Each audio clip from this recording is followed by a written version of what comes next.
2003, I think, and we developed a beautiful guitar together. And what John brings to the table that nobody else does is that he went to art school. No, I didn't. Didn't you? No. Did you go to grade school? No, I went to Berklee College of Music, as everyone here working at NAMM did. And I went for a year and But you have such an art sense and such an art background. I mean, everything that I see that you do, every suggestion you make. The first model that we did had a beautiful silver inlay around the headstock, around the bridge. These were all ideas that John brought to the table. A lot of times, artists that I work with, they bring themselves to the table. They don't necessarily bring any ideas, and we have to fill in the ideas for them. But that's not the case with John. We've done the first limited edition OM28 John Mayer, which was 404 guitars, and they sold like that. They're beautiful guitars, and we're still playing those. yeah, I still the same too. And then we followed up with kind of the, what do we call it, the poor man's John Mayer. The more accessible model. Yes, the more accessible model, which is the OMJ. Yeah, it's the poor man's. And that's a beautiful guitar, and even the case is beautiful. It's got JCM monogram on it.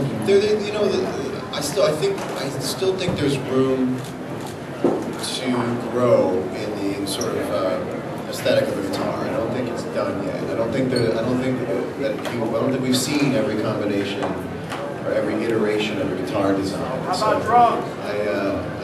I pick up things that I see. Like I remember seeing, I think the monogram came from seeing this JFK auction where these golf bags were monogrammed in this really interesting way. And I called you. I said, "How do we get that kind of monogram? What is that?" I wanted to know what the C stood for. It was classiness, right? Yeah, yes, classiness. Yeah, always, at all times. The Clayton, right? Consistency and classiness. Yeah, Clayton. John Clayton Mayer. But in the monogram, the C was in the middle, and the last name is on the right. So, in this particular project, you know, every different size and shape of guitar brings something make new a to the smaller table. file, or I have to make Martin made guitars in the 1800s that were referred to as parlor guitars. The reason they were parlor guitars is because they were often played by women. If the photos are too big, ladies would have tea. They would perform on the guitar. How about one? I think that's too big. Tea group, and they became known as parlor guitars. They were small, and they were actually called women's guitars. And yours is not a woman's guitar. No, it's a unisex model. We made sure that it was specs, so you should have seen R&D for that. Well, the thing is that the little guitars are just fantastic for songwriting. We played around with names of the guitar. For a long time, yeah. Well, you know, I should go back a little bit on in terms of the idea for the guitar. Every time I go to a new record, there's a sort of a new aesthetic that comes in. And I can't help it. It's not forced. It's just I pick up something else I get passionate about. I see an image I get passionate about. And I want to delve into it.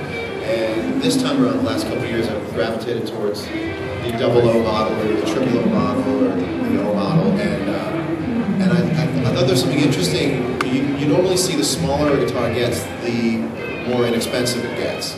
As the guitar scales down in size, you start losing appointments to the guitar. You start losing details. And people think that a smaller guitar would have a smaller sound. Yeah, it's not true. It's economy. I thought, you know, for the same reason we love watches, and we love the iPod, we love the iPad. It's small and dense with design. It doesn't take up a lot of space, but it fits in your hand, and there's no wasted area in it.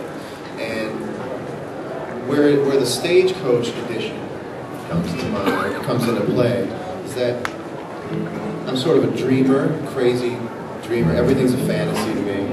And I sort of had this idea of this false history, this fictional history of a guitar, this sort of guy. What would a guitar look like by a cowboy who was traveling by stagecoach, or you know, a businessman traveling by stagecoach who wanted a guitar to play, but also didn't want to spare any expense.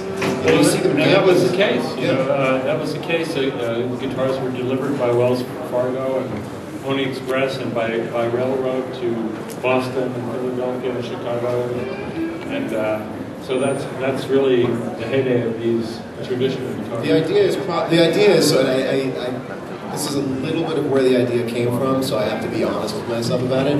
The idea comes from a little bit of like, you could see someone walking into like the pawn shop on Pawn Stars and saying, I have this Martin guitar, I don't know where it's from, they call in an expert, the expert comes in and he says, oh yes, this is a 0045 SC, this was actually made by this was actually commissioned by Martin. You know, or commissioned by a very wealthy businessman who at the time was just investing in textiles, and he wanted to spare no expense, and as you see, it's got blue power all over it. And kind of like Jimmy Rogers. Yeah. Or Roy Rogers. Yeah, and it's broken. No, it's That's what the bindings are for, by the way. Yeah. The bindings are to protect the guitar from dents. I think that a signature guitar, which this really isn't, because it doesn't have a signature, but it's, I sort of signed it more as the designer, the inventor of the idea of the guitar. But a good signature model isn't just a combination of your favorite specs. You can't just say, well, I've always liked this neck, I've always liked this body, I've always liked this wood, I've always liked this bridge. Let's just put them together so I have the best of everything that I want. It doesn't really work that way. This is about finding a sort of center of gravity to a design where everything about it works together with the next thing and everything all at once. And so the neck is true to spec, the slotted headstock is true to spec.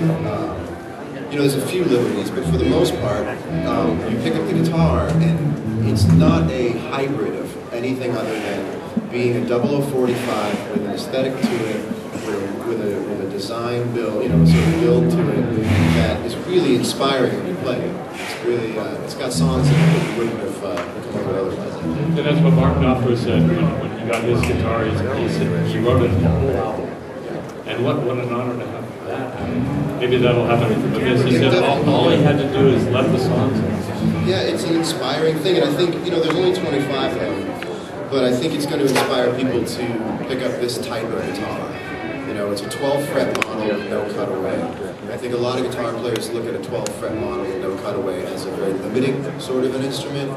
And I think in tandem where music is going to much more, I think it's going to go back, my bet, I'm certainly putting my chips down on it being more organic, natural.